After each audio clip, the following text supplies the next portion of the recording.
have to talk about this Boeing jet that just decided to land in the Eastern Cape. A foreign national built himself a runway in the Eastern Cape. Built himself a runway. Look, it's the Bisho Airport, right? But Right. it's been barren, dead. It hasn't been used. So he upgraded it so that he can land a Boeing, because a Boeing can't land in PE. And I think it can land in East London. I think that runway is long enough. But PE, we can't take a Boeing on there, right? Okay. So he upgraded his own airport, flew himself in his Boeing with 500 of his passengers who are not South Africans. So they don't have the documentation where you can just waltz into the country and things are fine. And not landing at OR to clear customs and immigration, not landing at Lanseria, not landing in Durban, not landing in Cape Town, where these are the airports where you land to declare yourself that I am now coming into South Africa. Hello, I'm here. There's a customs office at those airports. That's why. Yes. Yeah. No, landed his own jet with 500 of his guests going to his resort. Hi, South Africa is nice, guys, if that is the case that we are doing here. This is the president of the UAE, ruler of Abu Dhabi, Sheikh Mohammed bin Zayed Al Nahyan, and his family. They've landed. They're in the Eastern Cape, arrived on Wednesday. It's a 20 million rand runway, by the way. He built with his own money, according to News 24. This is wild. Yay!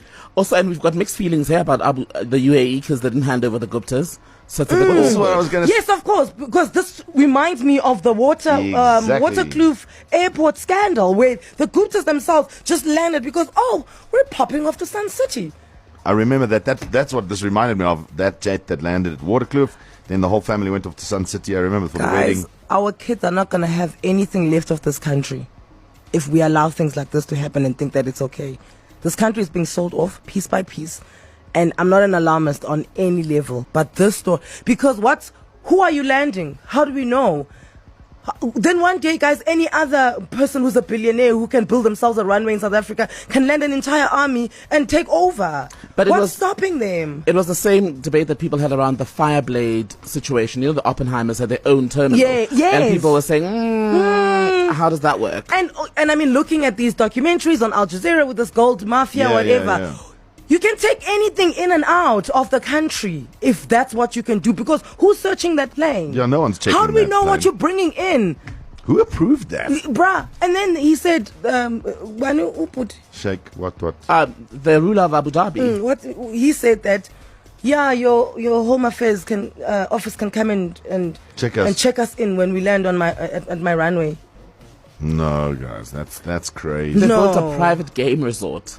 Good for them. Well done. I'll be checking it out soon because it's 7-star apparently. And you know me. Like a nice soft pillow. But look, no. This is wild. Like it's No. I mean, you have no regard for our sovereignty. That's what it boils down to. No. And I'm like, Cyril, unless you're the one who said thumbs up, okay, you're definitely treating this country like it's your spaza shop. But I don't even think we should be working in a realm where people can just build their own things in our country and land when they want to. You land when you want, you leave when you want. No, guys. That's wild, eh? I suppose what also makes it controversial, that is the fact that this is a private airport, basically. You're here on private business. So what is the actual benefit for the country to all of that? You said something about Fireblade and the Oppenheimers. At the very least, they're South African, Tembekile.